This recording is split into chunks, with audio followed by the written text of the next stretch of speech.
On March 20th, 2026, the world got just a little bit more blessed. If you count the digital equivalent to dying in a 20-car pileup to be blessed, I mean, I'm not sure what you're into. Known belly dancing fetish enthusiast Matthew Dalen Littlemore released the first episode of 320 Fetishleng Avenue, the long-awaited reboot of Cartoonmania. I'd encourage you to check out my first video on Matthew. It's old and, not very good or funny, but it'll give you the basics. When we left off on Matthew Littlemore, he was still posting occasionally, but significantly less active than he was before. This followed a long string of controversies resulting from him, being a really creepy motherfucker. I talk to minors all day, every single day. This culminated on March 19th when he privated all of his videos except for his latest one at the time. He then renamed his channel from Animator320 to 320 Fetishleng Avenue. Yeah, they're never gonna be able to tell it's him. The next day, he posted the first episode of the Cartoonmania reboot of the same name. Now, you remember all the weird fetish shit Matthew made, the stuff that got him in trouble to begin with. Well, it's been 7 years, surely he's learned his lesson, right? Right?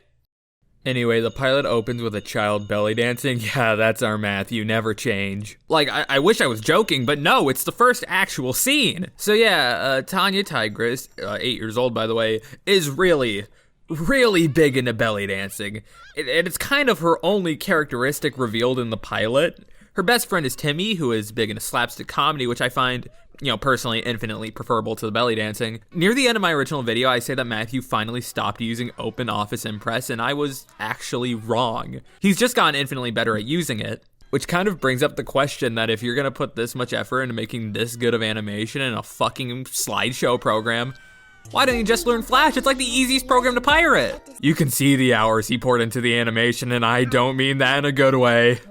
Violated? So Tanya and Timmy do this slapstick Looney Tunes bullshit for 5 fucking minutes. And I don't know how to describe it other than this is the so retro of animation. What in the 12 principles is going on here? Nothing even really happens besides so much belly dancing. I do just want to say now that I feel terrible for these voice actors. They all do really good, and from what I can tell, none of them really knew who Matthew was or what a fucking Cartoonmania is. He got them from a casting call he put out, and they were each paid $20 to be in his weird all-ages fetish cartoon. And this isn't me assuming that the belly dancing is a fetish based off of how much he writes about it or his weirdly provocative belly dancing descriptions in his scripts. I mean that after my original video came out, I got a DM from someone who knew him outright confirming it. Also, in case you were worried, Matthew's self-insert is indeed still there. Oh, welcome back, King. After the 5 minutes of goofy slapstick shenanigans, he enters the room to chew out Timmy and Tanya for, making a cartoon without his permission or something. Because it looks like you two took one of my film strips, gathered nearly all of my previous tunes into my screening room, jumped into my projector, and made yourselves a little cartoon. They get flung out of the projector, and oh, yep, he has kids inside him again. Yeah, that checks out. Have they studied for their classes? Homework is due! You can't make this up. Anyway, Sylvester gets beat up for a further 3 minutes. Matthew Littlemore yells even longer.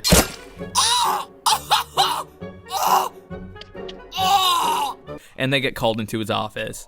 It goes pretty much exactly as you'd expect. More belly dancing. Tanya wanted to do some silly belly dance. More belly dancing. Yup. This released on the same day as Digital Circus Episode 8. Can you guess which one I was more excited to watch? There's still one thing this video is missing. Something all good indie cartoons need.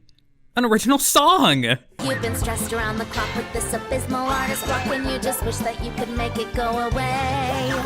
Honestly, the song in this episode is far from terrible. It's actually pretty good. Again, because all the voice actors are really good. That's something that generally really irks me about this pilot. It isn't terrible. If you can look past all the belly dancing and bits that drag on too long, tough task, I know, especially for the belly dancing, the pilot isn't bad. If only Matthew Littlemore just wasn't a fucking creep. I talk to minors all day. There's also this character named Norman. I have nothing to say about him, I just want to mention him. All right, I've had my laugh. Sending tunes number 319 and number 320 to first floor. Similarly, I don't really have much left to say about the rest of the pilot. Timmy and Tanya launch their film reel far away in the hopes that somebody will find it. They fight some more, and then it cuts to the reel landing next to this random-ass blonde kid. And that's the end of the pilot. It was everything I could have hoped for, and more. Like I said, it's not bad. I think it would be genuinely enjoyable if it was made by literally anybody other than Matthew Littlemore. I just want to say this now. Don't harass anyone who worked on this. Like I said, I sincerely doubt many of them knew what Matthew did and were just taking the work they could get. And I feel bad for the ones that will just now be finding out and having to discover, oops, their name is now attached to the fucking belly dancing guy who has a history of being creepy around children and giving them access to his not safe for work accounts. To get a little bit more serious for a second, there are a lot more allegations against Matthew, some quite serious, like being an actual predator that I never covered. And I have been criticized a lot for this decision, so I just kind of want to explain it here real quick.